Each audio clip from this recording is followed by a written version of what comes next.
Hello, everybody! Catching people off guard today. Yes. How are you doing, Kate? I'm doing okay. How are you? I am less grumpy than I was in our team stand-up this morning. Might have had some bad temper there. We were talking about things that made us angry. Well, I'm already angry, but I've also been dancing around the house to lots of music, so I'm less angry because dancing is good. So I watched the silly meme of the dog. You know the guy the squat meme. We're in the kitchen and we're going to do a squat, and then we're in the grocery store and we're going to do a squat. Well, I'm not cool enough for this, so no. Someone did that with a border collie, and so I'm watching a border collie going around, going, "Oh, we're going to do a squat." And as you know, I have a thing for border collies. I like border collies. They are the most awesomest. And border collies make my life better. That they do. That they do. Oh, there might Pierre. be. Okay, let's turn this off. Pierre says Elon Musk makes me angry. I don't know why. He's such a charming gentleman. So delightful. I was going to say, that is something to talk with your therapist about. I've met. Have you told him how you feel? I've met over the past few weeks quite a few new people online, and several of them have met Elon Musk, and none of them have been impressed. I want to know who you've been meeting online. People.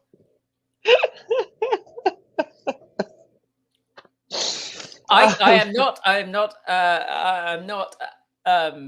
have not asked if I can give out that information and their friends, so I won't. Okay, that sounds fair enough. But it was funny. So I do want to apologize as we started the live stream here. Normally we do a nice little fancy countdown, but for some reason the fancy countdown was not actually functioning, didn't want to function. And I was just about to, get rid of the background music and fade us in. And then a massive plane went overhead. I'm like,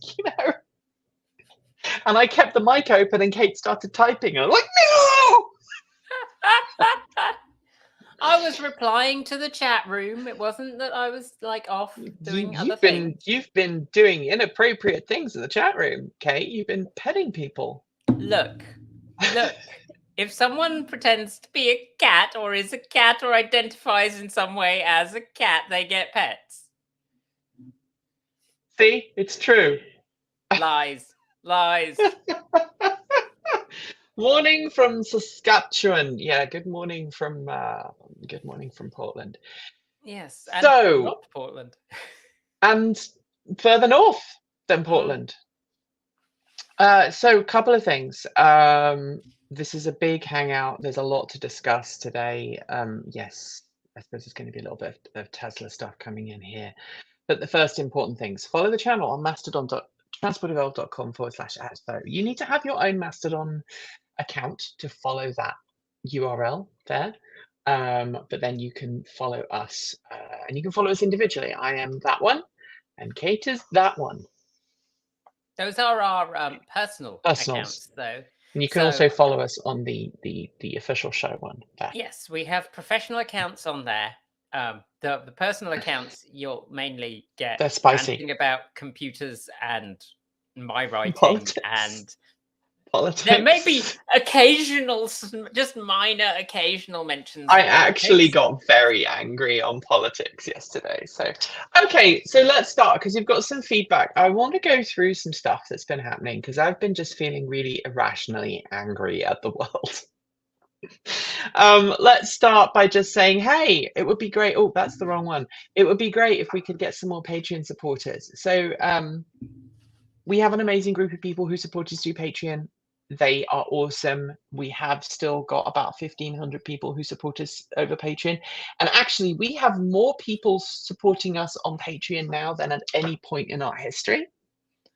Unfortunately, some of our larger donators have sadly passed away. And some people have had to cut back on their Patreon support due to changes of circumstance, because not every economy in the world is doing well right now, and the price of food and other important things has gone up, so it makes sense that people are going to have to cut back on their support. But that means that I'm going to ask more people to sign up and support. So if you go to patreon.com/transport evolved, we have a tier that's available for $1 a month, or $10.08 a year, I think it is. Yeah, Kate? it's something like that. It's less than $1 a month if you pay. Less than $1 a month if you pay yearly. And I would really appreciate if we could get, we've got 45 people watching right now. It would be good if we could get some of those people who are not already supporters to support us in that way, because that will help us to grow. And next month, which is tomorrow, you'll note that we're doing that April Hangout right at the end of the month for reasons, because Kate was away for most of the month, because reasons. Yes. And now I'm back. And then I'm away next month because I'm just because reasons. lazy. Are you going to do the Hangouts next month? I assume you're going to be available to the Hangouts. You said you were only going to need a week off. By the end of the month. I should be fine. Yeah. So we are... we would appreciate it. We are a bit short on our Patreon support this month for reasons that nothing bad, like no one's stopping supporting us because we were mean about someone or said something inappropriate or whatever. It was just that we've had, some people have had to cut back on their support, and we are down by about $700-800 now. So it's a triple pay month. So there are 3 lots of pays that has to be made this month by Transport Evolved. So it would be really useful if we could get some more people signing up to support us. Then I don't have to dip into our company savings to pay everybody. That would be very useful. Also, YouTube, I'm just going to be completely honest. YouTube ad revenue this month was less than $2,000. Ooh, that sucks. Which is the lowest it has been in a really long time. YouTube, let's talk about YouTube. YouTube pinged me again yesterday morning saying, hey, will you like to be a partner? We want you to carry on being a partner. And I just wrote them a really grumpy email going, look, I'll actually read it out. I don't mind reading out the email that I sent. Let me find it. Give me a second. Thank you for reaching out. As we've explained multiple times to your multiple predecessors, none of which stick around long. YouTube doesn't care about creators or the genuine issues they have. 1, we are constantly battling horrible spam and hate. When or if we ban someone, our video count drops pretty quickly for a few days. YouTube is only interested in creators who do what they want them to do, at which moment that seems to be leaning into the short form, where journalists who are good at high quality long form videos, they're not getting recommended. Our audience, subscribed audience, often claim they don't see our footage or hear about our videos. This further leads to terrible view counts. The only way we do get high numbers is when we're controversial and or trick people with our thumbs, aka clickbait. We inevitably see a backlash from our loyal fans as a consequence. We're not interested in trying out new features that our audience hate. We're interested in having genuine growth, working with our audience and growing our base. None of YouTube's current pushes help us achieve that, and your colleagues have always rebuffed our legitimate concerns with that's not happening, or talk to support, or I can't help that. At the end of the day, when we do well, YouTube does well, and I'd love to have a genuine conversation about how YouTube's algorithm is screwing content creators like us over day by day. We're not the only one. Give us the functionality of 5 years ago and the algorithm of 5 years ago, and we'll start making decent money again for you and us. Finally, please bear that we're based on the US West Coast. You emailed me at 7 in the morning.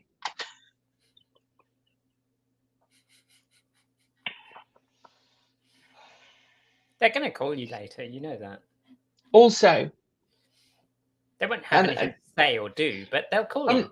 I'm sorry that our monthly live streams end up with me ranting about YouTube, but it's kind of important.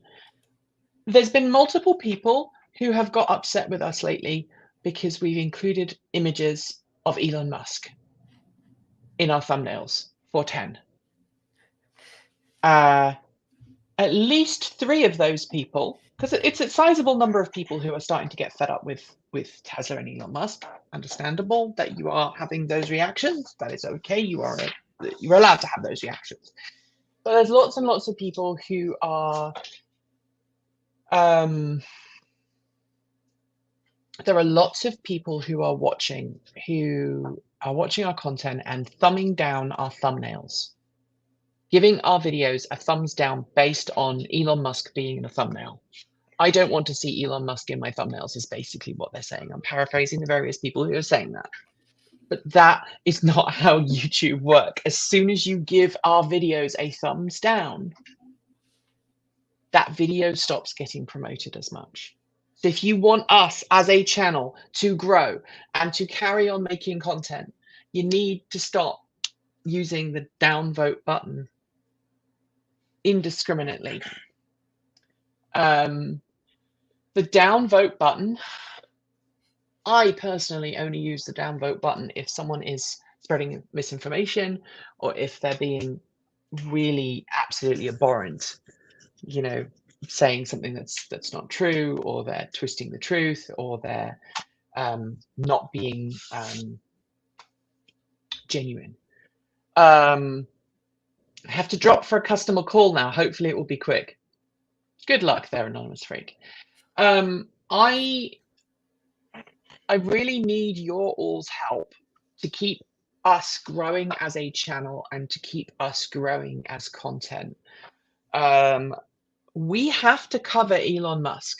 And I was going to make a video about this, and then I'm like, you know, I'm just going to bring this up in the live stream. We have to cover Elon Musk. We have to cover Tesla, right? And sometimes when it comes to thumbnails, 410, we sit there and we have a discussion. Kate's not part of the discussion because she's not at work on a Thursday or a Friday. But we have a discussion with the team, and I talked to Erin and Em about what could we put for the thumbnail this week. And the thumbnail is decided on based on what the stories are for that week. We have to pick a couple of thumbnails that are important. We used to put all of the 3 main stories in the thumbnail, and people complained that it was too complicated. So we stopped doing that and switched to 1. And sometimes we make it whimsical and amusing, and sometimes we make it boring.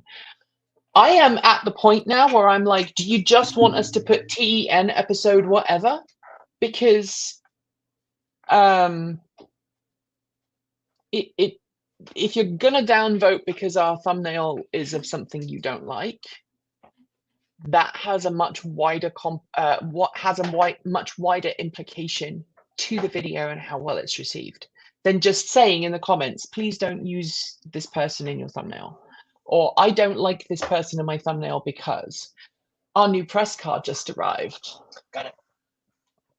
It's blue. Oh, wow. Oh, honey. Oh, no, you can make it. Oh, dear. I don't know if that turning circle is very good. Really? You think it might not have an amazing turning circle? This is my stunned face. It's a bit big. It's chunky. Do you not have the video of Fry? Because I think we need Fry. Well, I'm shocked. Sorry. Shocked. Shocked, Well, I not tell that you. shocked. Huh. It's a box with wheels. It's a lifted minivan. It's a lifted minivan with 3 rows of seats. It is a box on wheels. You can probably all guess what it is. We've What got the could Kia it possibly EV9. be? We've got the EV9. It's just arrived, and Electric G-Wagon. That would be tasty.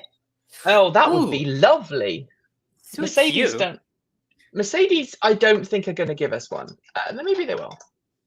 We've been kind of complimentary about their past things. Anyway, I really liked Mercedes. I'm not big into like luxury cars, but actually Mercedes have done a really solid job with their electric lineup. They really have. They're nice cars. But yeah, so when it comes to Tesla, when it comes to including Elon Musk on thumbnails, please bear in mind that we have to put something in our thumbnails. Well, like if we literally... And we need people who aren't like... We need to grow as a channel, and growing as a channel means having thumbnails that appeal to people outside of our normal viewership. Like, we need people to look at it and go, I want to find out what that's about. And we try mostly not to do much in the way of clickbait. We try and keep it fairly... Right. I mean, we're a serious journalistic outlet, so we try and keep to that. But we also are beholden to YouTube and its algorithm and what it shows people. And that means that we have to some extent, play the game. Yeah, we really do. We have 1,537 paid supporters right now on Patreon. We have 1,770 people in total who support the channel. So that means about 200 and some are not actually paid supporters. It would be lovely to see some of those people transition to paid support. If those 200 people switched over, that would actually help us immeasurably. Like I say, we are nearly $700-800 a month down because of people passing or people losing jobs and things like that, which is nothing. If you're one of those people, obviously not if you've died, but if you're one of those people who has had to cut back, that is totally okay, and we totally understand. But it would be very useful if we could get some more people signing up and joining. And I think there are people who get very upset with our content, and it's becoming tiring. It is becoming tiring. We had another person comment at the weekend who said that was actually somebody who was trans, said they're trans, who said they didn't like our content anymore because we were too political and they don't come for politics. And I understand that. But the thing they were upset about was the fact that I say, hey, please vote, register to vote and vote. I say that at the end of 10, not because I want you to vote for any one person, but because I want you to exercise your democratic right. It is more important that people register to vote and become active members of their community on a political level than it is anything else. And Manitoba, yes, Manitoba Sky says Nikki's EV9 reaction is foreshadowing for how our consultation call next week will go. I don't want. So there's somebody in the chat who is watching who we are helping with a consulting session. And by the way, you can do that. You can sign up at transportevolved.com. There's a consulting page where you can sign up. And actually, it's a box, but I think it's a nice looking. I think it's going to be a nice looking box inside, but it's very boxy. I'm watching Em right now, and Em is going around going, so it is bigger than I thought. So just so that you're aware. Oh, have you not seen one close up? No. So it is up. It is up to about here on M, which is kind of scary how tall that is. I mean, my truck is up to here, so it's not quite as tall as my truck. But it has a frunk and everything. I'm looking. I'm sorry, I'm getting distracted. Yeah, and don't give them M's first impressions, because M's first impressions are wild. I love M's first impressions. We should actually have M do videos of just like their first impressions, just like a short of what they think. Yeah, that would be fun. So yeah, look, if you're upset that we ask people to vote on our shows, if you're upset that we ask people, hey, register to vote, get involved, get active. I'm not saying that because I want you to vote one way or the other.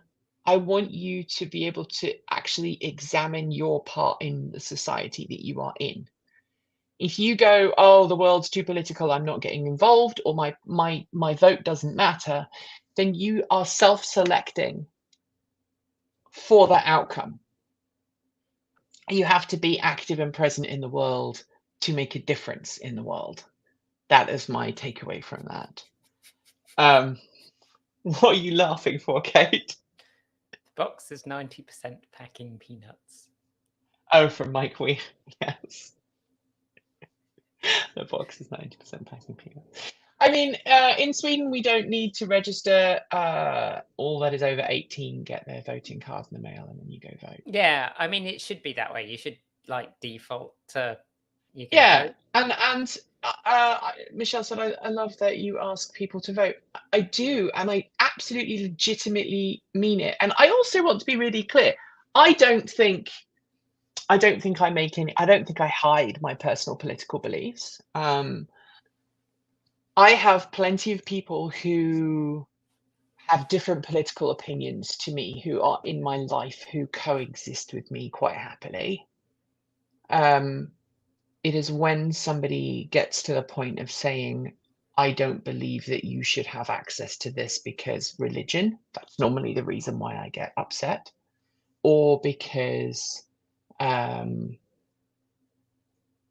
somebody else told me that that should be the case. If you're not willing to engage and be active at that fundamental level, I actually do kind of feel sorry for you, but also everybody does have to get involved to shape their world around them. I get very, like I say, I get very disappointed when people complain about politicians or politics, or they complain about rules or regulations or anything that is outside of their, if it's not involving your day-to-day life, if it's something outside of your day-to-day life, and sometimes even if it does involve something inside your day-to-day life, and you don't like it, you have an ability to change it if you get politically active. And that can be campaigning, helping campaign for a candidate. That can just be the act of voting. That can be donating to a campaign. That can be learning, just reading the voter pamphlet. I was going to go downstairs and grab the voter pamphlet, and then I realized if I do that, I kind of let out of slip where I live. So let me just say it like this. And I think by saying this, I probably will give some people the clue to where I live, but the smart people, hopefully. There is a big election coming up in my area next month in May. It is a vote that will have fundamental impacts on the region I live in and what happens in that region. And there's a ballot measure that's coming to pass. And I originally looked at the ballot measure and went, hell no, I'm not supporting this. If I had gone on my gut reaction, I would be voting in one particular way on that ballot measure. But at the weekend, my partner and I actually did some research, and we started going through the options and the consequences of those options, and like, okay, what if this is a no? Well, then if this is a no, then this happens, and the state does this, and the county does this, and then the city does this, and then this is the path that is laid out in local law and state law for this decision to go. And by the way, this decision is no longer going to be valid after a certain point, and you won't have a say anymore. It will just be done for you. So if I go one way and I say one thing, I lose a future right to say something. But if I go a different way, then I can be part of and engaged in the process as a local resident for longer. And it actually changed how I viewed the referendum. So knowing more than just the yes, no, good, bad is important. And knowing the nuance is important. It's one of the reasons why we on this channel talk about nuance so freaking much. Should I tell them about the video I'm working on for today, Kate? You can. I'm going to make a video today that's going to upset a lot of people. Nikki was like, I'm going to make a video that makes people angry. And I was like, yeah, that's one of our normal videos. How does that change? So we're going to be talking about a video relating to driving licenses and how I would like to see driving license regulations change to include autonomous vehicle provisions. I'm going to leave it at that.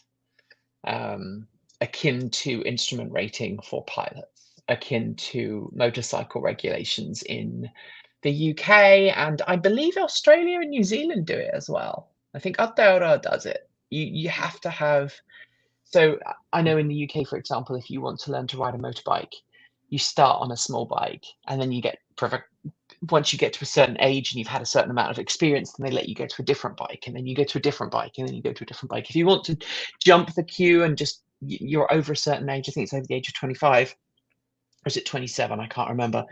you're over a certain age, you can just go straight what they call a DAS program. It's what I did. I did direct access, and you go to a higher capacity, higher power bike. But in order to gain the in order to gain the license for that, you have to go through a more extensive, more comprehensive program, and you have to take your bike on a certain size. Sorry, you have to take your test on a certain size bike, and it's really important in the biking world to understand that the thing between your legs, if it's very, very powerful, if it's a 1 liter bike, you do not ride it like it's a little 50cc moped, because bad things will happen.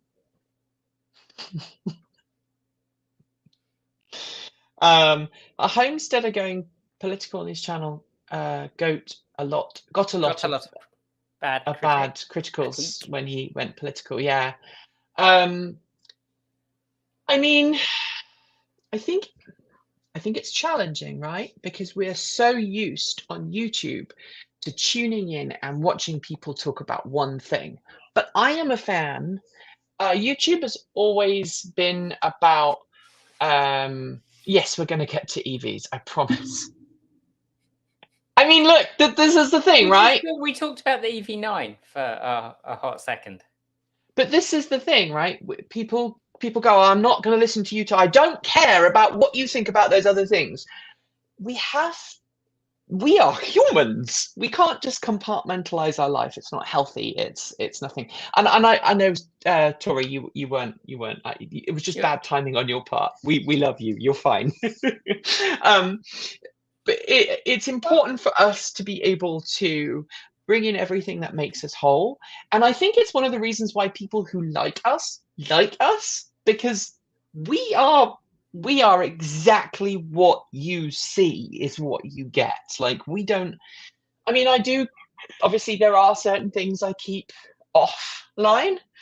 Like, I don't talk about my mental health as much as I would probably should. I don't talk about certain, aspects of my home. Like, I wanted to show you something in the chicken and garden the other day, and I was like, I can't show this to you because it will show my house number. So silly things like that. And there has to be some level of distance.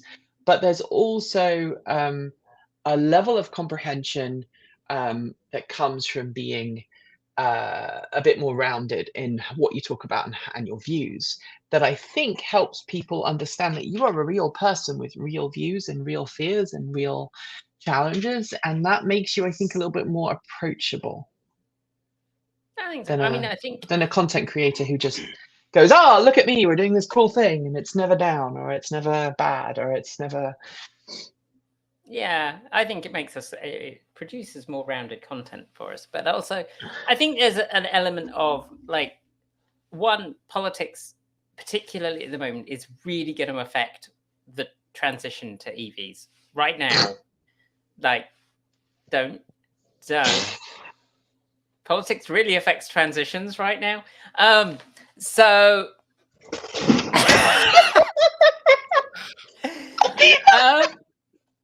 So I'm sorry, I just had to go out and clear my throat there. So there are a lot of things happening right now with infrastructure, with the building of infrastructure, with the way that companies, foreshadowing what we're doing Thursday, the way that companies have kind of built monopolies around charging infrastructure. Right. Or bought monopolies around charging infrastructure. Those things, without getting into politics, if you don't get into politics, then you don't understand that like, charging infrastructure is funded by taxation to a great extent. Placement of charges, and now to some extent maintenance of charges. That stuff is subsidized, not like gasoline is subsidized, but it is subsidized. Right. And if you don't take those parts of the political discussion and talk about them, then you're missing a really, really important part of getting us onto cleaner transportation and public transit. And I know this is like my little hobby horse, that we should be investing a ton in public transit. And instead what we get is a hobby horse. But I like that is a political thing. Urban infrastructure in the US in particular is very, very spread out. That is appalling for climate mitigation stuff. It's appalling for our travel system, and that is a political thing. As is the fact that we have parking lots that are giant because people made up some numbers and everyone used them. Everybody needs to use. I mean, we have so many things here, right? So we need sustainable cities. We need to transition. And I'm sorry, I joke. I had a trans joke back there that my brain was just. We need to. That joke may have also been in a recent video, so. Not mine. I don't think it was mine. Oh, it was yours. Transition is good. Everybody needs to transition. So, I mean, look, we need walkable cities. We need mass transit. We need to stop worshipping at the altar of all of these big corporations that are centralizing things, and we need to move towards a decentralized economy. Now, I am in favor of some aspects of being able to get anything online at any point, right? So I blew up my my programmer for my chip the other day. I don't know where it is. It doesn't really matter. I blew up one of my programmers. It's not this one. This is a different one. This one still works, but I blew up one of my other little programming devices, and I had to order a replacement, and I was able to get a replacement. Oh, it's right here. I was able to get a replacement through the mail, like the next day, which never used to be a thing. I was able to get it, and this is a cheap part, but it arrived, and I was able to do the thing that I needed to do. The other one let out magic. To Watford Electronics, and the other one let out the magic smoke. I was programming an ESP32 chip. Actually, it was an 8226. 8226. I can't remember the number. Anyway, I was programming it, and I managed to short something out, and it let out the blue smoke. So unfortunately, I did want to go down to my local Radio Shack and purchase some replacement blue smoke, but they didn't have any. So well, Radio Shack doesn't really keep parts in stock anymore. So yeah, so I did that. Yeah, could you tell I've been soldering this weekend? These are the things that are just sitting randomly on Nikki's desk right now. Electrical tape. Programmer for a truck. I've been doing things, and and this, which is coming for you. Thank you. Coming for you. That can go on my new computer. Yes. I also have a keep your country nice and clean sticker for you. Yes, I like that one too. That can also go on my computer. It's a very. I also have a sticker for you that is from. Apparently, I was the second customer of this person. This guy in Texas called Felix, and PayPal dead named him, which I'm really furious about. But anyway, he was working. He's selling some artwork so he can help fund some surgical costs, and because he lives in Texas, obviously.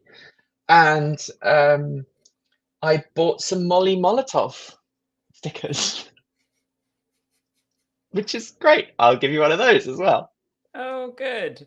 I don't think I showed you the Molly Molotov sticker, but it's very good. But so I can have my laptop confiscated.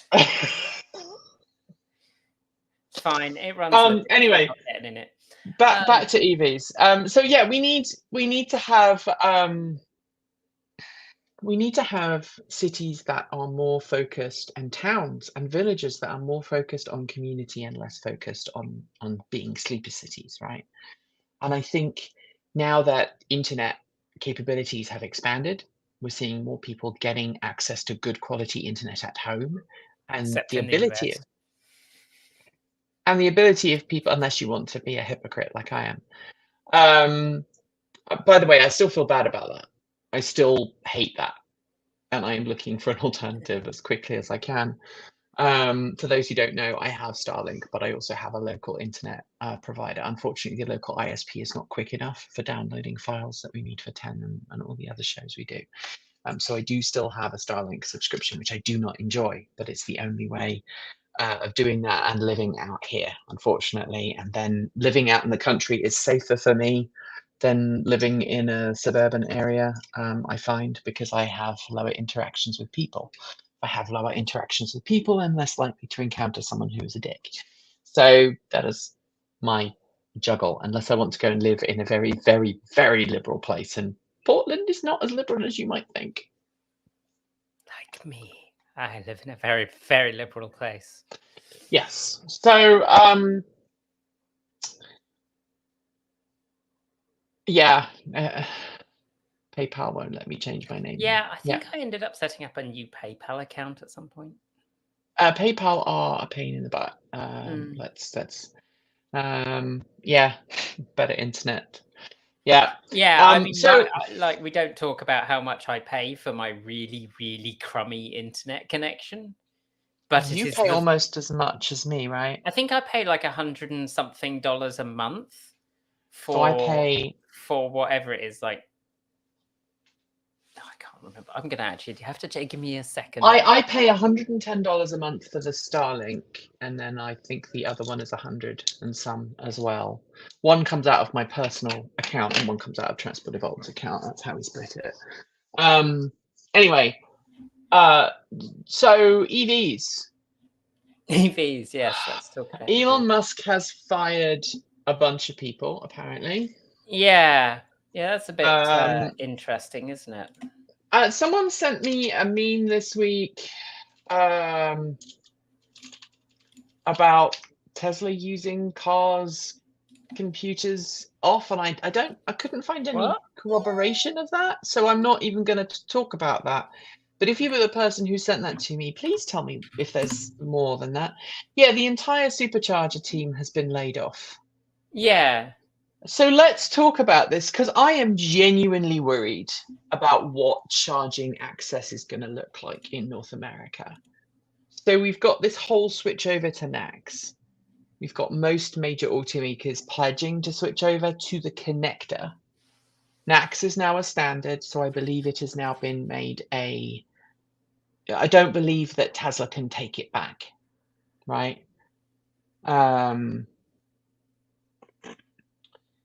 So I believe that if Tesla turned around and went, we're not allowing people access to the supercharger network because we can't expand or whatever, I don't believe they can take away the connector.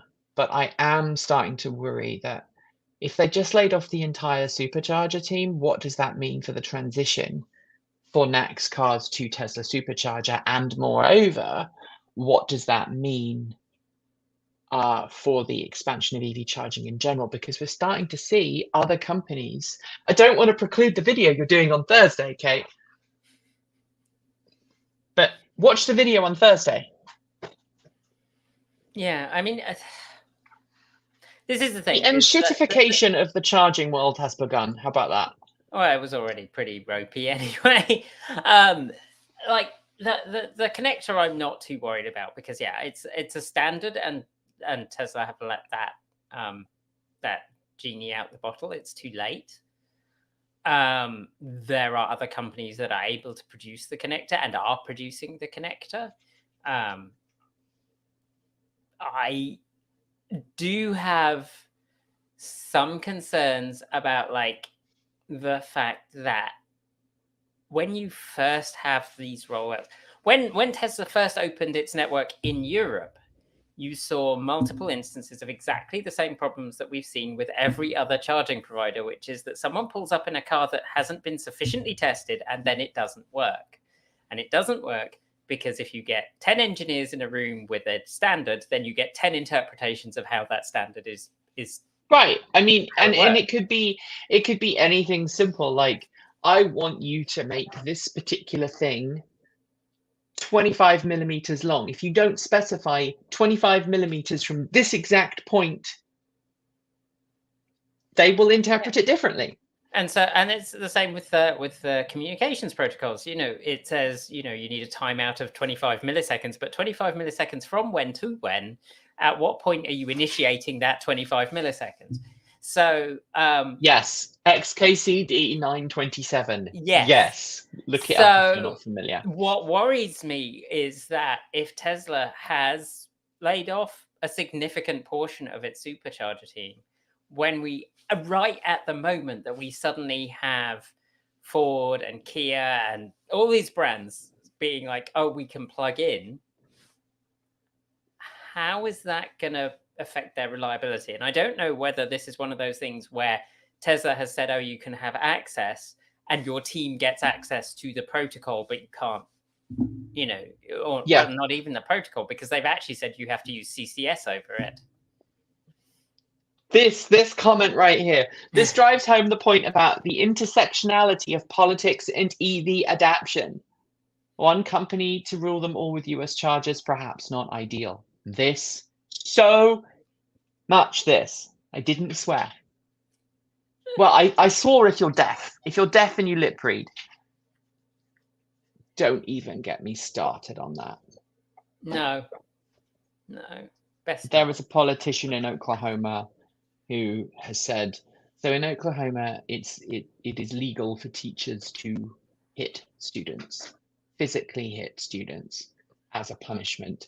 And there is a politician in Oklahoma who has said that they want to remove the carve-out that exists under that law that says hitting children is okay, but you can't hit children who are physically disabled in some way or have learning difficulties. And they want to remove that because apparently if they don't, then that's the devil's work or some other stupid religious reason. That's all I'm going to say. Friendly Atheist did a good video on it, so go watch him if you haven't watched it. Someone just asked, is it a bait and switch? No, I don't think it is. I think I have a sneaking suspicion that Tesla has not made quite as much money on its newest vehicle as maybe it had hoped to. And that maybe they are looking to make some financial savings. You know where Tesla went wrong. I know where Tesla several spots, but I'm interested. No, legitimately, you know where Tesla went wrong. Tesla went wrong when it let Elon Musk make the Model X. That was the point at which Tesla started backsliding. Because to that point, Tesla was making vehicles that were designed by and designed for a wide, talk about intersectionality, a wide cross-section of people in different industries, in different needs. And then Elon Musk went, wouldn't it be cool if ... And they went, okay, we'll make the Model X. And that car suffered huge problems in its early days. It was delayed because of the lifters for the door, and I was going to say a lack of due diligence on the part of Tesla when it was working out who was going to be its supplier, and also a lack of honesty on the supplier's part when it came to whether they could make those vehicles. But at that point, at that particular moment, the Model X was Elon's first fantasy car, the car that he wanted to make because he wanted it to be cool. He thought it would be cool. And at that point, Tesla then became, we are making cars for everybody, but we are trying to keep Elon Musk happy. And I think that's what happened with Cybertruck. Yeah, I mean, Cybertruck is very much Elon's dream of a vehicle. And the fact that it is so divisive and that its use case is not that great, I mean, it just, yeah, it really drives home that they have not got any kind of hold over what Elon is doing. And I think the 3 and the Y were okay because they had a logical path. Mm-hmm. But the Cybertruck is another X. It's a few people will buy it. It's got some cool features. It's a Halo car in a lot of ways, or a Halo truck in the case of the Cybertruck, and it will do a lot of stuff. But ... does it solve the problem of getting more people behind the wheel of an electric car? No, it doesn't. Does it make electric vehicles more practical? No, it doesn't. As Rupert Reynolds says, Simpsons predicted the Cybertruck. Yeah. Yeah. It's about, if companies really, and I'm not just singling out Tesla here, Ford, GM, all of these other companies, if we wanted more EVs on the roads and we wanted more people to be EV drivers, we would see more affordable mid-priced EVs with boring features, no fancy driving, no nothing. And part of my thesis about the driving requirement that people should have to take a test before they're allowed to use semi-autonomous. Oh, Nikki has frozen, at least from my end. So let's give her a second and see if she comes back. I just lost my connection. I yes. know that I'm going through my not an Elon connection, but sometimes it works.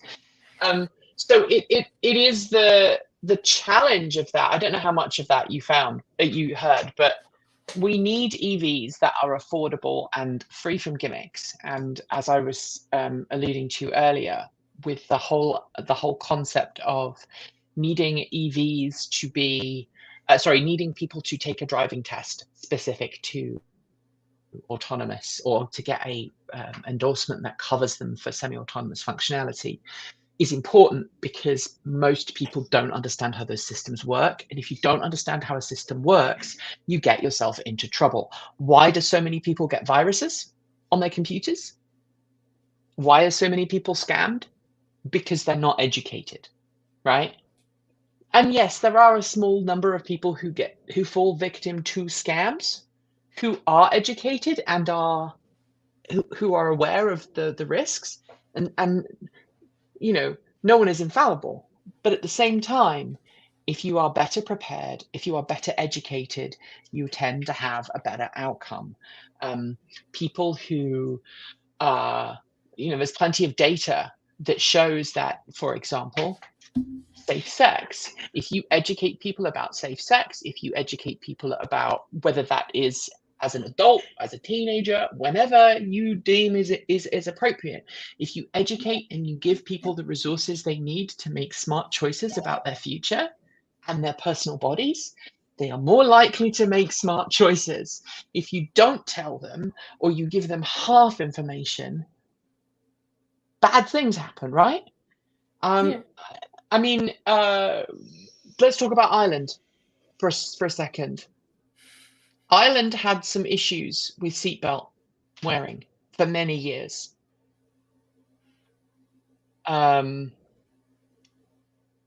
People didn't want to wear seatbelts, right, Kate? I know this. I do not know. So this is. I believe that their seatbelt. Was it their seatbelt or their mobile phone?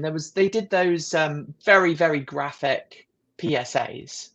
I know Ireland had some very graphic. I believe they happened because people weren't following the education. They weren't doing. It was the distracted driving, I think. Yeah, it was the distracted driving. It wasn't seatbelts. It was the distracted driving. And I think they made a decision that the numbers are too high, so they just made really scary PSAs that are really graphic and really good. But it helped cut down the number of people who were doing dumb stuff on the road. So by educating people, by pushing people into a situation where they are more informed, more educated, and more able to make choices, yes, someone is always going to take a choice when they're driving with a car in semi-autonomous mode to not pay attention. But if they've gone through the training program and they have learned, that they are they've learned what happens if they don't pay attention. They are cognizant of what their car can and cannot do, and then they make the decision to ignore that and be lazy. Then they deserve everything that's coming to them in terms of any repercussions. It also clears up the who is responsible. Is it the onus on the car drivers? Is it the onus on the automakers? Sorry, on the drivers or the automakers, because automakers can become engaged and active in these kind of education programs. That makes things a whole lot clearer. And it does away with the silly, well, who's actually responsible question. Yeah, I mean, there's this, yeah. The who's actually responsible is the person driving the car, unless the vehicle has fully autonomous systems, as far as I'm concerned. And even though Mercedes has hands off, eyes off stuff, I'm like, I don't trust you. I don't trust anything. I mean, I drive with semi-autonomous nearly all the time now. Yeah. As a matter of course. Yeah. Like if I'm leaving here and I'm taking my wife's car somewhere, I'll put comma straight on. She doesn't. She will drive it manually down the mountain and then put it on when she's on the freeway. I will put it on when I leave the house because I've tweaked it so that it always has lane keep assist active. So I will modulate my throttle manually. Yeah. That's but how I will steer with assistance, partly because I want to help train it, but partly because I find that it's a good way of ensuring that I am driving appropriately. Like I'm using it to refine my own personal driving style as well. If you go to Mexico and buy a BYD, can you bring it home? No, because the US has ridiculous protectionist laws about not importing vehicles from abroad land because chicken. Well, so other reasons, but also chicken. So if you want to find another 20, 30 people who are willing to buy 2 cars, then yes, you could bring it to the US, because what you'd have to do is you'd have to go through all of the crash test safety ratings. You'd have to prove that it was safe, and you'd have to go through the homologation process. Then and only then could you bring it in. So you might understand a lot of cars over the age of 25 are being brought into the US because the US has a 25-year exception. So once a vehicle is 25 years old, it's then considered safe. It's how Land Rovers get imported to the US a lot of the time, the old Defenders. And it's how a lot of Land Rovers end up getting scrapped, because the 25-year rule makes people fake more than 25 years and bring in a fake a vehicle that's not actually 25 years old, and they look really carefully to check that it really is 25. Yeah. And Jim, if you are a collector, you can bring one in on a collector plate. So you could bring a car in on a collector plate, but then you'd have to make all kinds of warranties and provisions to prove that you're not going to drive it more than a certain amount of time a year. I think it's normally under 1,000 miles. Yeah. Museums can do that. Like that. Yeah. If you're also an automaker, you can do it as well. You can bring it in for testing. What you could also do is talk to your representatives about maybe getting this ridiculous situation changed. Yeah, it's interesting. TfL did a really cool video short recently about the fact that you can drive a 1941 World War II Jeep with absolutely terrible brakes, no seat belts, no safety features, no emissions control. You can drive that on the streets of Colorado, top speed of 25, 30 miles an hour, no problem at all. But if you want to drive a 1990-something K-Class van from Japan, you can't. Yeah.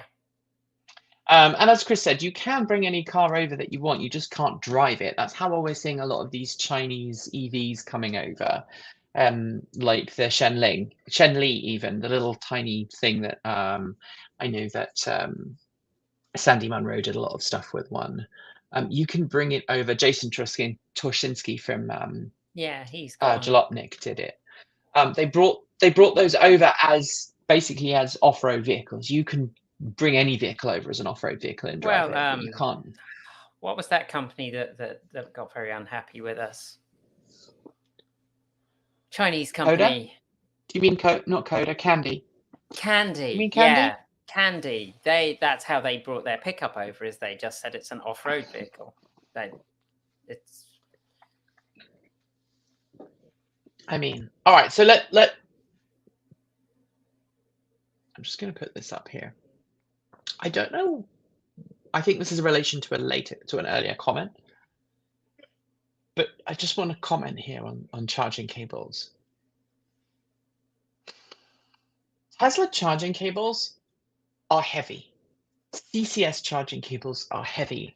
A lot of charging cables are heavy, and a lot of people cannot lift them. Full stop. Period. Why I'm a fan of a lot of the charging networks that we're now starting to see pop up that actually have an experience. So I can't remember the GridServe forecourts in the UK. They actually have an assisted charge space. You can pull in. There's a number you can call. Someone will come down from upstairs and plug your vehicle in. Because if you are somebody who, for whatever reason, is unable to lift a cable, you can still plug in and charge. And there are lots of medical reasons why people might not be able to lift stuff, right, Kate? Yeah, there are. There are plenty of reasons why people. You may have had chest surgery. You may have had cancer. You may have had. Well, to be fair, I mean, we've said, I had some surgery last month. I had a lifting limit of £10. Right. I couldn't lift a CCS cable. Not £10. No. I think all charging sites should have a plan for full service. And I think that if we worked on that, it would actually make it easier for people to charge in a lot of places. And we could have an exception for, really remote areas. For example, Oregon does exactly that with gas stations. So Oregon is now the only state in the union where, is it Oregon or is it New Jersey where you can't pump your gas? One of them, it used to be Oregon and New Jersey where you were not allowed to pump your gas. And one of them has changed. I think it might be Oregon. I think you're allowed to pump your gas in Oregon. But they still have attendance if you... Yeah, a lot of places still have attendance. So you could have a similar situation with charging stations and go, okay, if you're in a super rural location, because this is what it used to be with Oregon and gas stations. If the gas station was in a super rural location, you've been able to pump your gas for years. But you just say, okay, if it's a really rural location, it can change. No, the Oregon one changed earlier this year. They had to get a whole load of approval from unions and things, and they've made it so that in Oregon, in certain exceptions now, you can pump your own gas. If you're a motorcyclist in Oregon, you've been able to pump your own gas for years. I know when the last time I pumped. So I live in a small town. I don't live in a small town. I live in a village. I consider myself as separate from the small town because the small town is 6, 7, 8 miles away. But that local town is probably about, I think, 6,000-7,000 people. So not huge, right? They have a gas pump in town and it has attendance, but they have a separate area for the attendant side, and then they have a couple of big ones for the big trucks and things that come in. The last time I had to pump gas was when we hired a digger, and it was a diesel digger, and I was able to pump my own gas. Actually, I pulled up, had the F-150 Lightning, pulled up with a trailer with the digger on the back, and literally just filled up the digger while it was still on the trailer. Yeah. I don't understand where the Hillsborough comment is. Oh, drive by a gas station in Hillsborough that has a dedicated bank of pumps marked as self-serve. There you go. I had missed the bit that said you were local. Next time I'm in Hillsborough, I will look. It's not my local town, but it's not super, super far away. I'm in there, probably in Hillsborough like once or twice a month. I may have been in trouble in Oregon for trying to pump my own gas. There you go. My main memory of pumping gas in Oregon is that the i3 we got, it broke when we came down to visit you, and it wouldn't open the gas door. And that was fun, trying to persuade it. Oh, that i3 was a nightmare. Yeah, I loved it. I loved it, but it hurt me. But no. So back to filling stations and charging infrastructure. All of the charge cables are heavy. We should see suspended systems and the options for attendance. They are around. They are more readily vandalized. I think they happen to be vandalized more often because people play with them and people hang off them and do stuff with them. But you know, we need to have a real discussion about making charging more accessible and easy to use. And we spoke to someone last year at Fully Charged Live in Canada that said they can't even use a Tesla supercharger cable sometimes, and they're a Tesla owner. Yeah. They said some locations are just too difficult for them to use and they have to have some help. So, and you know, I think it's difficult if you are somebody who is able-bodied to assume that other people might not have the same physical capabilities as you.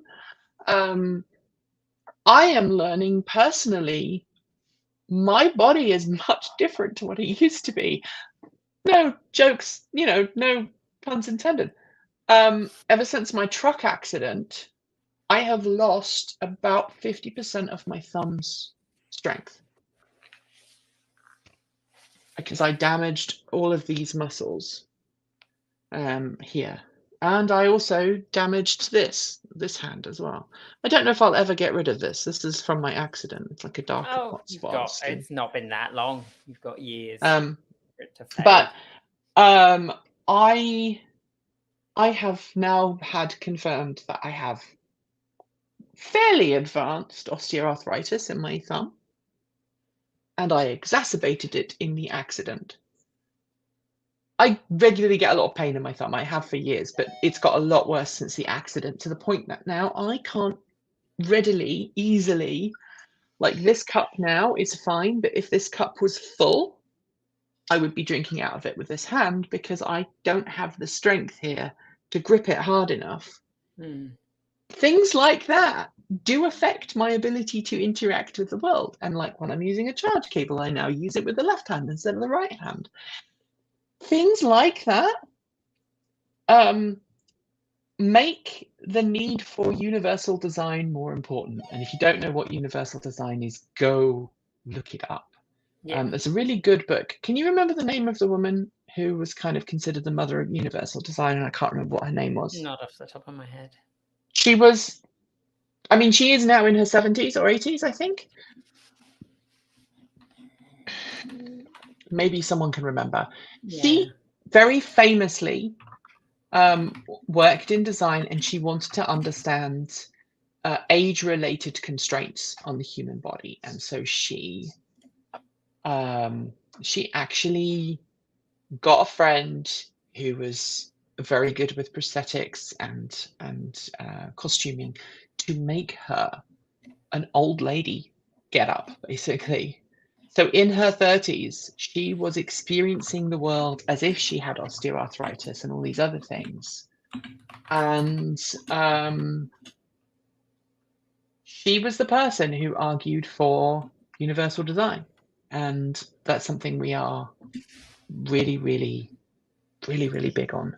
And I can't remember her name. You're looking her up now, aren't you? I am looking her up, and I'm trying to, like, this is one of those things where it's very helpful clickbait where they haven't actually given her name. Patricia Moore. Thank you. Patricia Moore. Yes. Born 1952 as an American industrial, so she's a little, she's 71. American industrial designer, gentrologist, and author. She's one of the founders of the Universal Design Philosophy. I'm reading from her Wikipedia page. Patricia Moore, P-A-T-R-I. If you want to go, she's got some great books. Go read her books. Very good. So we need more of that, and we need more of that both in vehicle design as well as outside of vehicle design. But I mean, let's talk about, issues with our society's issue against public transit. So I have a family member who's just been told they can't use a bus anymore, because after years and years and years of picking up a bus at a particular spot, someone has said that's not an official bus stop, we're no longer stopping to pick you up. And this person doesn't drive, that's their only lifeline. And that means that they no longer have a service that they can use, because in order to get them, they live in a rural location, in order for them to get a bus, they then have to go through this lengthy application process to get a bus stop put in order for them to continue using buses. And buses in their area, because it's a rural route, have been literally for decades, have been, you see a bus, you hail it, it stops as long as it's safe. And one day someone decided that that particular location was unsafe, despite there being a pull-in, despite all those other things. And we are living in a growing population of old people. We need to have those conversations about accessibility and usefulness and public transit. And people look at autonomous vehicles and go, autonomous vehicles are the answer. No, they're not. They aren't. More public transit is the answer. You can remove however many, 20, 30 cars on a bus out during off-peak periods, even more during peak periods. So we're doing ourselves out of a job. So the whole Tesla firing, it's fine. Tesla firing supercharger folks makes me worried about what happens in the future when it comes to safety, what happens when it comes to replacement of broken parts. How do we do all these other things? Interoperability. And instead, interoperability. And I have this fun idea. Let's put trains in tunnels below cities. Yeah. Wild. What ridiculousness. You can't possibly do that. So, you know, I know that a lot of people, you're going back to our editorial remit, I know a lot of people are like saying, well, you're being unfair to Tesla, you're being unfair to full self-driving, you need to test full self-driving. One person got upset that we weren't using appropriate footage for full self-driving. And again, Tesla does not make that footage available to us. We have to go on what we can literally scrape. Half of the footage we use for Tesla is scraped from Tesla's live streams. Well, and our full self-driving footage is from our viewers who have kindly agreed to record one or two shots from Tesla, one or two things from Tesla. Yeah. And most of Tesla's, like, if you want supercharger footage from Tesla, it's like introduction of Model S age. It's right, and they released some footage a couple of years ago, and then they started going after people for using it. So I have to be really careful, because, like, I haven't paid myself for 3.5 months. I can't afford a big legal bill. I am the world's worst. I have come to the conclusion that I am the world's worst automotive YouTuber. I suck at this so badly, because if I was half as good as everyone else online, I'd be doing all of these collaborations all the time. I'd be doing all of these things. I would be doing all the cool things, but I'm not, because, you know. But let's go through the list of things talking about editorial stuff. Let's talk about the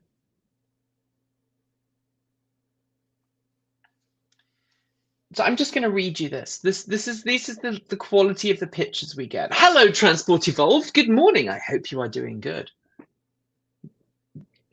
This is Jimmy Tan from Sigero. We are impressed by your videos and really interested in working with you. So here we sincerely request a collaboration, and here are the infos about this campaign. Sergio is a well-known brand from Asia, which is also a global leader in the field of hardware tools and home supplies, because that works with electric cars really well. We aim to bring the best user experience to millions of families with excellent product design and innovative concepts. Shame about the proofreading. About product, hand tool for woodworking. Oh, okay, maybe we could do this. Maybe my wife could do it. Sergio 4-in-1 router milling groove bracket. And then, you know, they're saying we'll give you money and a discount code, and we'll give you a product. This is normal. I've had we had another one this morning. We've had like three or four different bikes. electric bikes. Yeah, we want you to do this. Like, we'll send you a bike and you can tell us about it. And I've got a lot of makeup pictures lately, which makes me a little nervous. And I know that my makeup foo is pretty weak. I hate makeup. Never suggest that I do a makeup thing. If you don't know me, you can send it to me. That is a good way of showing. I like makeup. Thank you, Mac McIntosh. That's cool. You're very sweet. We do get this a lot of time though. I mean, we get bikes. I mean, sometimes we just say no because we just can't be bothered. Of the bikes we've reviewed, there's only really been one that I've gone, yeah, that's a really good product, and we will keep it and whatever. You are having trouble with a bike that you are reviewing right now. Yeah, well, they've said that I can ride it again because it showed an error, and I've been waiting a few weeks for them to answer why. But it turned out that the person my contact had left the company. Yep, that happens a lot. That was a good start. And they have said it's fine to ride, but unfortunately I'm off next week. So I need to schedule some time to ride it. But they, without giving away what they said, they basically told me that the error that I'd seen was a result of something I was doing while riding, which means that I'm going to be doing a lot more of that while riding because that shouldn't cause an error. So it's going to be an interesting one, but I also need to I need to put the sine wave, the inverter on an oscilloscope and see what kind of sine wave it's generating. Right. And two, should I put my hand on screen? Two, I also need to take off one of the cover panels and see if the metal shards are also in the bits with the bearings, because that's the kind of thing that we do. We don't just ride it and go, yes, it's lovely. And three, I actually need to ride it a more significant distance because I've put like 15 miles on it, 20 miles on it. I need to do a bit more before I actually come to that makes sense. Guess what I just did? I put a glove on because my hand was hurting. I keep meaning to do this more.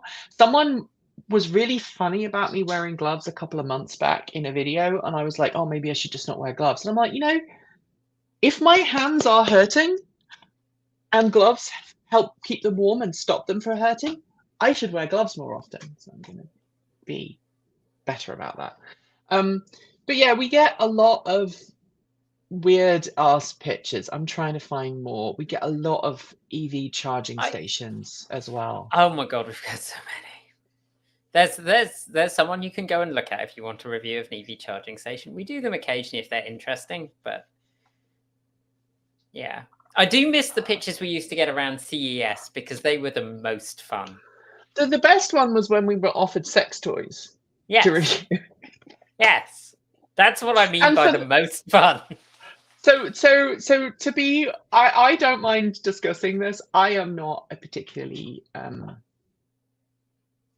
sensual person, and I am not necessarily very sexual. I kind of blur the line between I identify as gay, queer, but I'm also kind of towards the ace spectrum. I'm somewhere in there.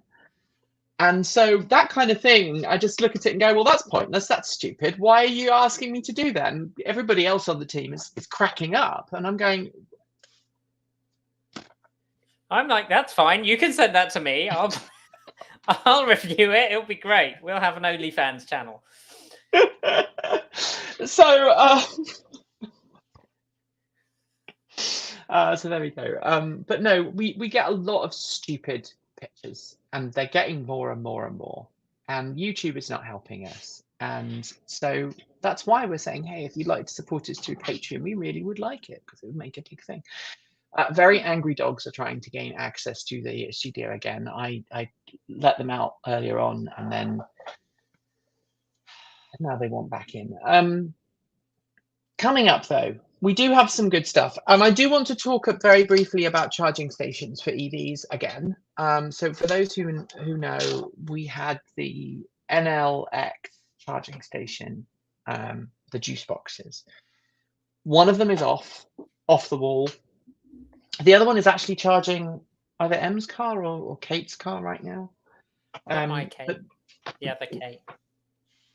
Yes, my wife, who is not you. Yeah. They are a different Kate.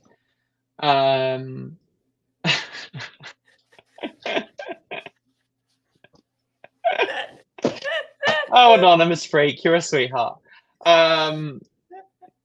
See, so it's really funny, actually. I have to comment on this now, and I'll come back to Juicebox in a second. I am obviously, as people know, I do a lot of cosplaying. I do a lot of fursuiting, and I have a character. One of my characters, Queenie Dearheart, she's. How would you describe Queenie? British. British. Oh, I've actually got her. I've actually got her hoodie right here. Very British. Very nice. Apparently, this makes me a popufur. Somebody said. Apparently, this is not normal. But yeah, this is. I'm sorry, I'm British. There you go. But yeah, so Queenie inhabits that space somewhere between vaudeville and smut. But she goes right up to the line, waggles her toe over the line, and then walks away again and has no idea what's funny, which is why I find it hilarious, because I play her completely straight-laced. She goes over, she does the kind of almost like not slapstick, what's the word? Almost carry-on humor at times, and then comes back. Did you discuss laying off Tesla's supercharger? Yes, we did in our short and concise hangout somewhere in the last hour and a half. Yeah, I have a meeting in 20 minutes that I need to go to. Well, I have a meeting in 40 minutes. Secret Jimmy. No, Jimmy is, so my characters, both of my characters are actually very, very good characters. Jimmy is like the ultimate dad who just wants to do the best for his kid. That's all he's interested in. He likes cars and beer. That's kind of where he ends. Queenie is just like she's like a drag queen stuck inside a border collie, stuck inside of me.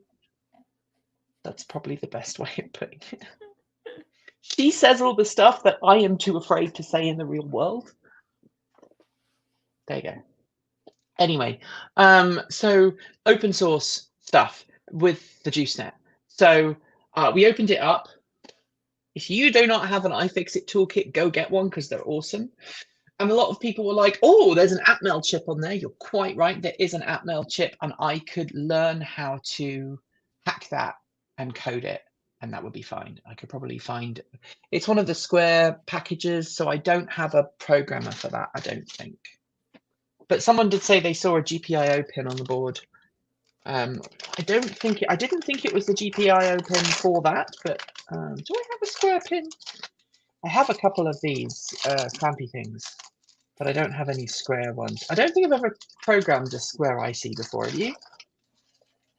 Square package, they're normally like a rectangular package. The last thing I programmed was an EEPROM in like 1980 something. So okay. Well, I've programmed a lot more than you then in that. I've done the last thing I programmed from a computer point of view was programmed a chip on my Thunderbolt cards so that my Thunderbolts work in my vintage Mac. So I've got a couple of vintage Macs with Thunderbolt. 2008, 2009 computers with Thunderbolt 3 or Thunderbolt 2. No, Thunderbolt 3. So the JuiceNet device, obviously the motherboard for that is lovely, and I've taken it apart and it's really beautifully made, beautiful script, silk screening, all these kind of fun things. And I could reprogram it, but I actually went ahead and spent about $150, $160 buying the components that I needed from OpenEVSE's store so that I've got the hardware I need to actually put it back in. And the reason I went that route is because I think a lot of people watched that video and was like, oh, Nikki was taking stuff apart. That's fine. She's unbolting stuff. I can do that. But when it goes from unbolting stuff and bolting new stuff in to unbolting stuff, programming stuff, putting it back, that's kind of a big leap for a lot of people. So I want to try and make this guide. Hey, your charging station is dead. If you like the charging station and you want to get some of that functionality back, here are the steps you can use to get back on that track to functionality by spending a couple of $100, taking out the old hardware, putting the new hardware in, and off you go. That is a much more achievable and approachable way than me getting out, my adapters and programming in UART mode or whatever, or maybe putting a clip over the top of the chip and programming in situ. That is cool. I would love to do that, but I would also worry that someone watching that would go, that is really a little bit much for me. Yeah, a little bit outside their comfort zone. So I have ordered the parts, and I'm going to look at it because I actually had a conversation with the owner of the Open EVSE project, and they were like, "Well, actually, the juice nets are actually kind of based sort of on our hardware." So, so I'm just going to open EVSE. So I can tell you what we ordered. Shipment. All right. So I ordered the Open EVSE Wi-Fi kit, and I ordered one with the external antenna so that we can plug in the antenna that exists in the unit. I also bought the Open EVSE V5.5 universal controller, and the only other thing that I needed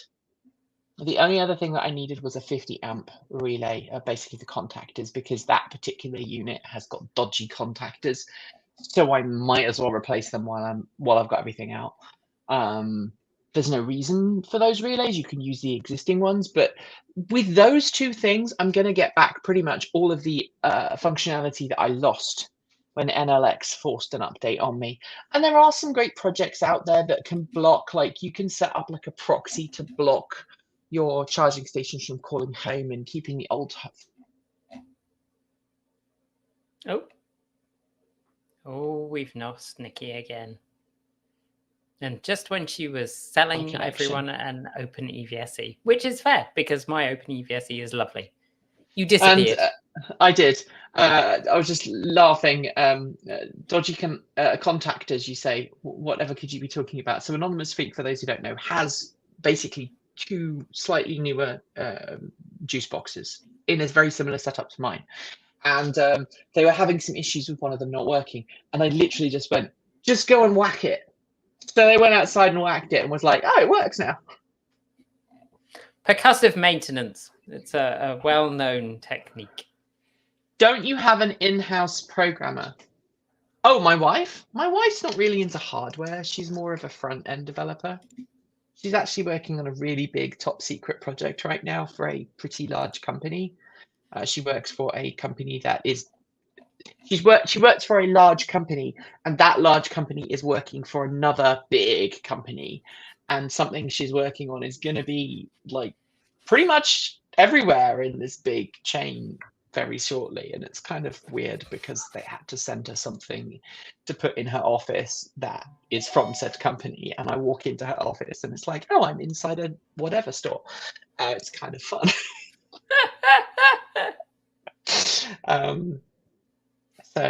Yeah, so I have this. I have some other stuff. So the articles that had hex you had to type in, that was fun.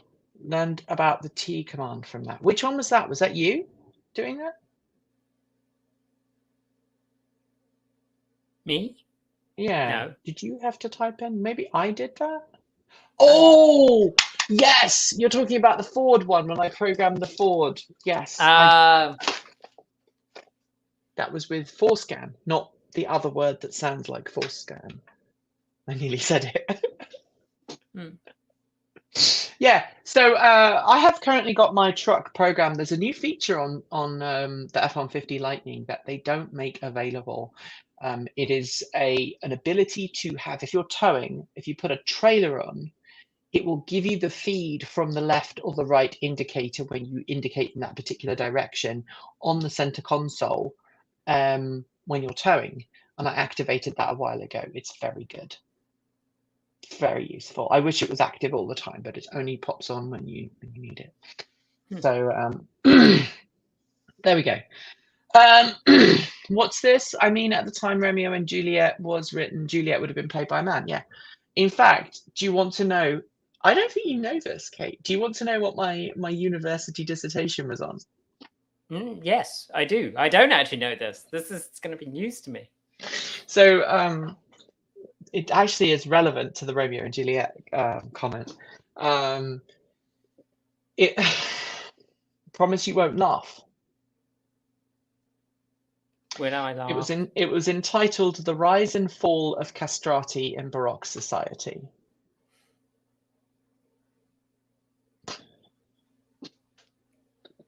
Can't imagine why you were interested in that, Nikki. Really can't.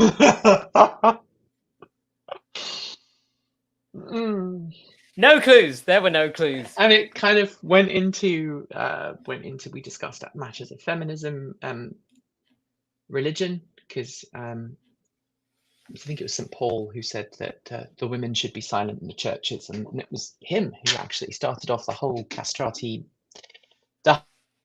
Because churches went, oh, we want someone to sing the top lines, and they were like, oh, well, we want the boys to still be boys, and they have beautiful voices, and then they figured out,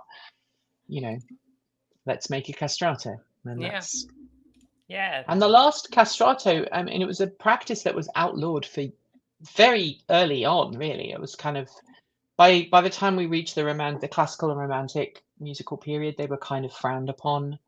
But we do have records of. Castrati existing through until I think the last person that was documented as being, a singer who was technically a castrato was in the 19-somethings. They died at the end of the 20th century. Yeah. So I think I knew that piece. Yeah. So yeah, it was a really interesting dissertation, and I really got into it. And like you say, so I trained as a singer. I was an oboist. So at music college, you get to train on different instruments, right? You get to do different things. The more musical stuff you can do, generally, the better. So I went to the Guildhall School of Music and Drama in London, who treated me terribly. But I went to the Guildhall School of Music and Drama in London, and I trained as an oboist. That was my principal instrument. And then I did piano, organ, and voice. So I trained as a countertenor until I came out, and then I trained as an alto. In fact, there is a video online if you are really nerdy, and I know that some people go like super low into weird stuff. If you want to see a very young me, I think I was 19 at the time, maybe 20, just before coming out and transitioning. I took part in a BBC prom, which is still on YouTube, Grandmaster Moore. So basically the Berlioz, the Hector Berlioz, Grandmaster Moore. I was in the choir, and you can spot me because I'm the only alto wearing a tuxedo.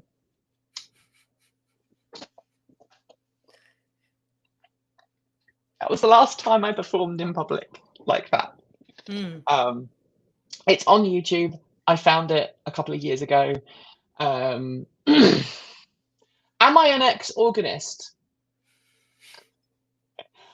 Yes, actually, I am. So here's I don't want to go too far off the beaten track, but I think we already have. You've clearly gone quite far off the beaten track. So I used to. So for those who don't know, my dear late sister Susan was a priest. She was a chaplain for deaf people. She was profoundly deaf herself. She was one of the best allies of LGBTQ people in the world. She was amazing. I loved her to bits. She was 15 years older than me, and people often mistook us for siblings a few years apart, and I think in one or two times they thought we were twins. So I don't know if that means that they thought I looked older than I was, or if she looked super young. But she was in fact 15 years older than me. She was a real amazing person, and I loved her to bits. But I couldn't exist in the church. Obviously was in the Church of England as a child and grew up in a C&V household, but the way that I was treated growing up and the way that I was treated by members specifically of the church, and I don't want to go too far into that, but let's just say I am an abuse survivor and my abuser was in the church. I was at college, still played in a church. I was an organist in a church as a way of making money, and I was working for a very that's a bad joke, RP. I'm not even going to put that on the screen. Funny joke, but maybe slightly inappropriate. I thought it was good. I played for a church out in Clapham Common, and it was very progressive. Like, one of the priests was gay, openly gay, and the other one was a female priest. And back when they were still fairly unusual, the C&V hadn't really done a whole lot there for that. And then when I moved up to Lincolnshire, I realized that I could not continue to play organ because I didn't have a faith, and I wasn't somebody who had faith, that particular faith. I did not have that faith, and I felt that I would be a hypocrite to earn money playing an organ to help other people worship if I did not feel that I could not bring myself to play music to help people worship something that was devotional and very spiritual to them if I did not share their belief. And so I stopped playing church organs, and I miss it terribly. I have a huge library of church organ music downstairs. I don't play anymore. I play piano still, obviously, and I sometimes get out organ music and play it, and then kind of just do the pedals without anything there. But I really could not bring myself to be that hypocrite, and I was like, I actually had a chat with a friend of mine who was quite religious and was like, how do you feel about it? And they were like, well, it's your religion, your choice. Lack of religion is also okay, and I don't hold it against you, and I think you'd actually be doing the right thing to not be playing for church services if you did not feel the same way. And I played a couple of times when I was a music teacher. And occasionally they were like, oh, we're doing this concert in this church and we need an organist. Oh, Nikki used to play, get Nikki out. And I'd go and, and that would be a secular performance in a church. I'd be okay with that. Like playing. Just wheel Nikki out from the cupboard. Right. But I mean, I used to be an organ scholar before I went to music school. So I was an organ scholar in one of the most well-known organ scholarship programs in Norfolk. And I played on a very, very famous organ that had a Velotti temperament, which was just gorgeous. And I love it. I still love it. But I haven't been back, haven't visited, because that would be hypocritical. And I want to be, look, if I want other people to make smart decisions that are good for them and good for other people, I have to lead my life in a way that shows that I truly believe that is how we should work. We should just take you to this museum is not obsolete. Yes. We should take you there and let you go wild on the organ. The organ that has now become fully digitized. Oh. He's awesome. We are talking about, I've forgotten his name now. The guy behind Look Mum, No Computer. And I've forgotten his name. I am a Patreon supporter of his on iPatreon. I am a Patreon supporter of his. Sam awesome. Battle. Sam. I bought you one of his LPs, I think. You did. It's very good. I have one. I was already a fan of his, but no. But Yeah, I'm one of his patrons. Sam is a sweetheart. He also drives a Mini, or used to. He had a minivan. An actual minivan, as opposed to the minivan that's lifted, that's sitting on my driveway right now. Ridiculous Mini, like a fully ridiculous Mini, into which he crammed many things, and he has that's close to my heart because I used to do that with Rebecca. Yes, yeah, he's a real awesome. So that is. How does supporting a company like Tesla, all right, led by a bigot like Musk, mesh with leading folks to good choices? Well, personally, I don't support Tesla, but I No. have to recover him, right? So there's a difference. I'm not an influencer. I'm a journalist. I have to report on the news. And sometimes people think that I am being, I don't know what's happening next door. My wife is having a laughing fit. I don't know if you can hear that. Oh yeah. Someone told a very funny joke. So we don't cover Tesla because we support Tesla. We cover Tesla because it's the news. We don't support anyone. We don't really support anyone. And the I- differentiation is like we buy our own vehicles. And a lot of people say, can I just do it? I know we're running a bit over, but I just want to say this anyway.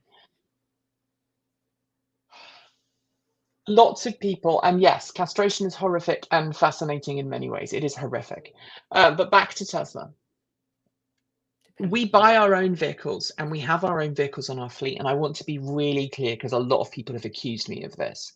Not a single dollar of Patreon support goes to Transport Evolved when it comes to the truck. The truck is not paid for by Transport Evolved. I pay for my truck. You don't even get paid by Transport Evolved. So No, I literally got. Oh, I mean, you can argue that Patreon support helped me buy our car, except that honestly, I'd already paid off most of it by the time that Right. And So I have by the same token, purchased. it's a wage. So, so did the hospital I work for. Right, exactly. So I've bought a couple of things that I have used on the vehicle and made videos about.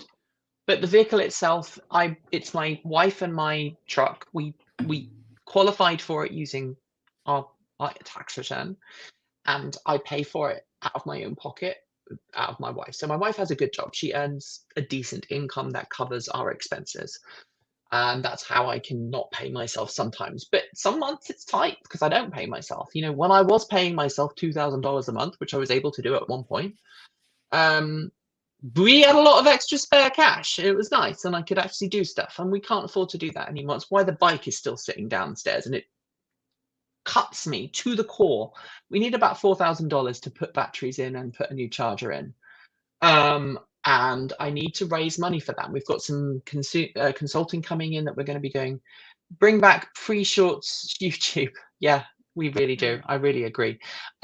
So when it comes to Tesla, we don't support Elon Musk personally, but we still cover Tesla and we still report on Tesla. And sometimes we will provide context on what we see as the situation. So, if Elon Musk says one thing at this point in history, we remind people that at this point in history, he said something different.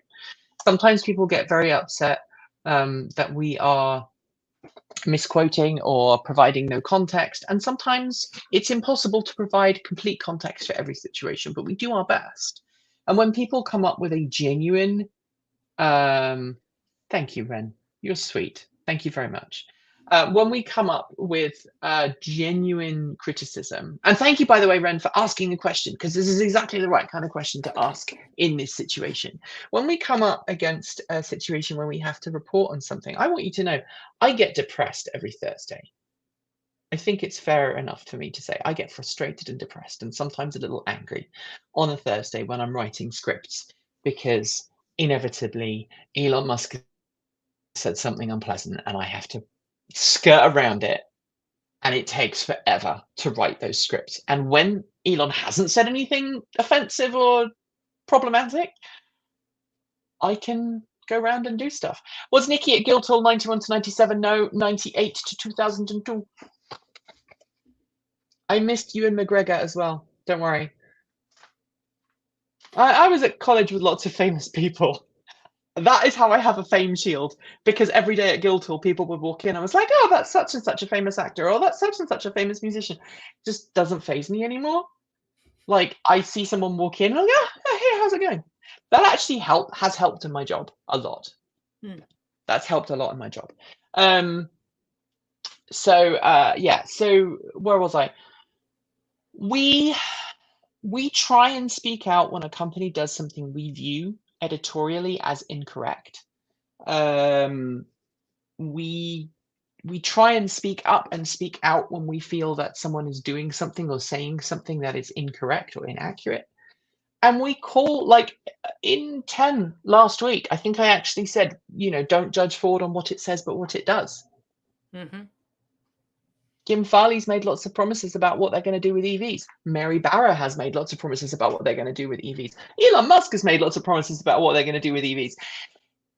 You have to judge a company based on what it actually does, not what it says it's going to do. That is unfortunate, but it is true. Well, and also what it doesn't say, what words are not there when it says something. Like that often gives you a hint as to how serious they are. Right. Like, when you talk to a company about a thing. And also, I think that has become our undoing. We have missed out on lots of press events now because companies are like, oh, we don't want them to come out and do stuff honest. in case. Right. We don't want them to come out and be honest. We want them to come out and toe the line. And we don't toe the line. So I'm going to Seattle next month to a press event. I was just thinking in my head what I can and can't say. It is a company that knows that I am fair, that we as a company are fair. It also happens to be a company that I have had a history with, in so much as I have gone on a lot of their events. So they are generally pretty good. GM hasn't invited me on anything for a really long time. Yeah. And to be fair, the last GM event I couldn't have gone to. I don't think Hyundai Kia have invited us for a while, which is a bit of a shame. Oh, now it's just me. Which is interesting because Nikki might have had something to say about that I'd missed, but apparently she's disappeared for a second, so I don't quite know what she was going to say. There have been 5 or 6 companies recently that have held press events in parts of the US that we're not safe in. Well, I mean, and it's not just not safe. Like some states have passed laws where performance of some is illegal if you are not in the clothing of your gender assigned at birth. Sex assigned at birth. Sorry, your sex assigned at birth. And that, like, legally, is anything going to happen to us? Probably not. No. Legally, are we safe? Probably. Socially, are we safe? Probably. Most of these states, like, they've incentivized hate, but, So, but there is a principle at stake here, which is normalizing this kind of behavior. And yeah, and a lot of people have said, and I know there are trans journalists, because we're not the only trans automotive journalists. There are quite a few of us. And I know some of them still go to events and they don't have any issues. But I am in a particularly difficult situation because of my medical condition that I have that has nothing to do with me being a trans person. Would you like to describe to people what happens when I have a micro faint? Oh, she just drops to the floor. Like, she'll disappear. Like, it used to be that, we did counter it now and then, and she'd just disappear for a second or two and then just rejoin the conversation and then we'd have moved on. But yeah, at times, Nikki will drop to the floor. And and then I'll get back straight up again and I'll be fine. A few seconds late. Like, she'll be down and back up within a few seconds. Which is related to my long QT syndrome. And since I've been on medication, they don't happen very often anymore. It only happens if I'm extremely tired or extremely stressed. So if I'm doing a cross-country trip and I am traveling somewhere, like if I travel to Europe, if I travel somewhere, I almost exclusively travel with someone who knows. I'm like, I will sit with you on the plane. I pre-board planes now because I literally have to walk up to the airline attendants and go, hi, I have a medical alert bracelet. Here is what happens. If this happens, do not panic. This is what happens. This is normal. I have had this for years. I take steps to make sure this doesn't happen. So for example, I should also, for the record, say, I have been cleared to drive. If I am very tired in the evening, I do not drive. That is the rule. When we go on cross country trips, you don't drive. Basically, in the evening, you don't drive at all. I'll drive first thing in the morning, and I'll drive for like 8 hours straight. I'm happy driving from like 6 in the morning until 2 or 4. But once it gets past about 7 in the evening, I am not safe. I will not drive. No, I have something called long QT syndrome. It is a, without going into super long detail, it is basically a potassium channel deficiency in my heart. That means that my heart does not repolarize after beating. The third chamber doesn't repolarize properly. You've just done the other XKCD comic about like. I forget that other people don't know about these things. Yes, they probably only know about potassium channels. Yeah, her heart goes into a funny rhythm now and then. Right, it's an arrhythmia problem, and I have 2 of my family members who have, actually more than that, multiple family members have either pacemakers and or defibrillators. I think one of my cousins just got one. We all have it on one side of the family. We all freaking have it. And ours seems to be a previously unknown genetic variant that everybody in my family has. Was what they call a genetic variant of unknown significance. It's still technically a VUS. But as more and more of our extended family are coming out of the closet, as it were, with this condition, at some point I suspect there's going to be a medical study, because the way that our long QT syndrome manifests is different to classic long QT syndrome, but that is exactly what it is. I mean, I've had the proper heart test and all that.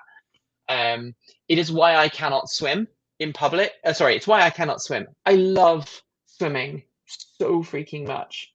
At some point, I actually thought about asking Kate to come down so we could go swimming together. Because I'm like, if I go swimming with a registered nurse, it's probably going to be okay. Great. Oh, great. Oh, I see how this is. I'm not supposed to go swimming. I am not allowed to work out on my own, technically. If my wife is away, I do still work out in the house, but I work out less intensively. So, like, if I'm doing a really intense workout, someone has to be around. I don't go out on a ride on a bicycle on my own, because if I'm working out and something was to happen while I was out on my bike, I wouldn't do it. But I am okay to drive. I'm okay to ride. But I have a rule. If I'm having a bad day and I can tell, it's normally if I'm really tired, I'm really exhausted, I haven't eaten, those kind of things can affect my heart rhythm. I won't go out on the motorbike. I will only go out on the motorbike if I am feeling 100%. And I have actually been at a press event before. I'm like, I'm not feeling this. I'm not going to do this right now. So reverse the polarity. Yeah, I find it hilarious that someone who works in the electric vehicle world has a heart condition that is related to that. It's not the life jacket. So with swimming is weird. Swimming is one of the most intensive workouts that you can do. Like, legitimately. It pushes your heart, it pushes your body in ways that a lot of other workouts don't. And it's not the actual working out that can cause my heart to have problems. It's after working out. It's kind of weird. It's like I have imagine a car with a throttle, right? And you're the time when you open the throttle and you advance the timing, and the timing changes, and then you turn the throttle back, but the timing is still set, like with variable timing. The timing is still set for the higher speed and whatever. And then my heart's like, no, I'm not going to slow down now. I'm not going to beat back at a more regular interval. It's kind of weird. I'm not a cardiologist or an electrophysiologist, but so the reason, that little side note, the reason why we don't go to places where they do have some discriminatory laws is the likelihood that I will end up needing to go to an emergency room is higher than if I didn't have any health issues. And I don't want that to be a problem for me. That's basically it. So we missed out on the Mini one. I know GM had one. There was another car company that did another EV launch, and they were all in. They were all in the south. So, and that's why we didn't do the road. Why we couldn't do a road trip thing like Kyle did from Out of Spec. But that's okay. They do that. They can do that. Well, Kyle we've does. done plenty of road trips. Like, I we mean, drove yeah, to we'll probably Texas do one. Yes, we drove to Texas before it was nasty in a Bolt. in a Bolt. But even then, I mean, we have a few minutes left, Kate? Do you want to just discuss what happened when we went through? Well, And I think this is important. The other reason that we don't go to Texas. No, seriously. I mean, are you okay with that? I don't want to put that on you, but. Well, the other reason that we don't go to Texas is that you may not have noticed, but I am not white. But the police most certainly do notice, and so do the Border Patrol, and they stop us. And they question us, and they specifically question me. And even back then, when I was not a US citizen, but I had permanent residence and a British license, they have made up their mind that they're going to treat me the way they clearly treat people of a different color. And there is no protection from that little cruddy blue passport that used to be red. Mm-hmm. That they are very clear that what they want to do is find a way to get me.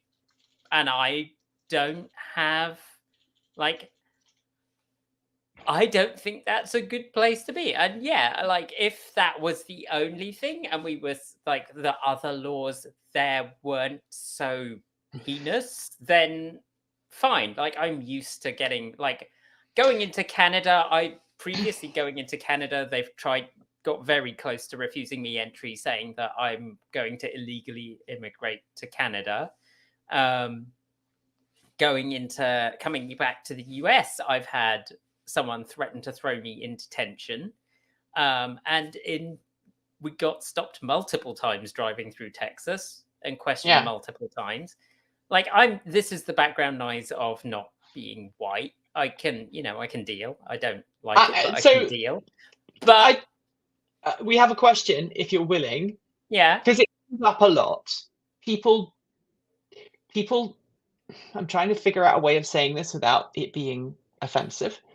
People don't see race if they don't see someone with super dark skin. Yeah. No, I'm brown. I'm like generic brown because I am mixed race. My dad was Welsh. He's now died, sadly. I mean, that is that is beyond the pale. That is just beyond the pale for some people. And my mum is Sri Lankan, so she is South Asian. It doesn't, like, the lighting in here is atrocious. It doesn't show up. And also, a lot of the time, particularly in winter, I can kind of pass as white. I'm like an off-white, like, discount brand white, but when the summer rolls around, my skin goes brown. I tan. Like, I'm like, yes, I'm brown again, and I like being brown. But but yeah, the people who are bigots, they know what they're looking for, and they look for it. Yes. And interestingly, I've experienced that from people being transphobic. So most people, and I've kind of stopped deciding whether I pass or not, unquote, pass on. I know that my voice is normally what people look at and they go, oh, your voice is, no questions. Sometimes I'm not looking my best. I look a little blokey sometimes. I'm okay with that. When I go through security at airports, if I do not have I never used to have issues until I became a problem for them for another reason, i.e. I have a medical implant, I can't go through your scanner. I have suffered more at the hands, and interestingly, it's always at Portland International Airport. It's never at any of the other airports. It's always at PDX. Misgender me, they will put me through all kinds of weird theatre just one or two people at that particular thing are not very nice people, and they choose and they've decided that that's what they're looking for, and they're going to make my life hell because of it. But back to your road trip, us road tripping, the 3 times I think we've been stopped, it has been because you've been driving. And to be fair, like, I know, like, in isolation, in my little window where I don't look that brown, that's because the color balance in here is terrible. But when I'm sat next to Nikki, who is pale, it is vastly more obvious that I am a different color. Yeah, I'm not pale. Compared to me, you are, sweetie. I mean, you're not exactly alabaster, I'll give you that. But it's yes. Yes. So apparently I yeah. But I mean, no, all jokes aside, right? I mean, it is an issue for you, and it is, you can choose to be more orange. You have the best colors, you have the best people, isn't you have it the like, best colleagues. Isn't it more like, I feel like, doesn't he have some weird, anyway, onwards. Well, register to vote, people. That's all I'm going to say. Register to. Nikki is British Isle of Wight. So I think I've mentioned this once before on this channel, but I'm going to say it again. I am more American than most of the Americans watching this. Let's just leave it at that. For those who don't know, my mother is Canadian. Her ancestry is, she has Micmac ancestry. So I am more Native American than a lot of people.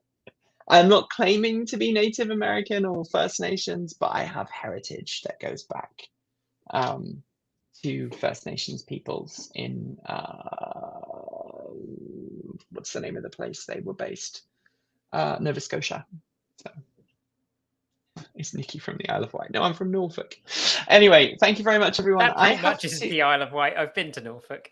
Yeah, I have to go now because I have a meeting. I've just told my person I'm going to be a few seconds late, but thank you very much, everyone. Support the channel.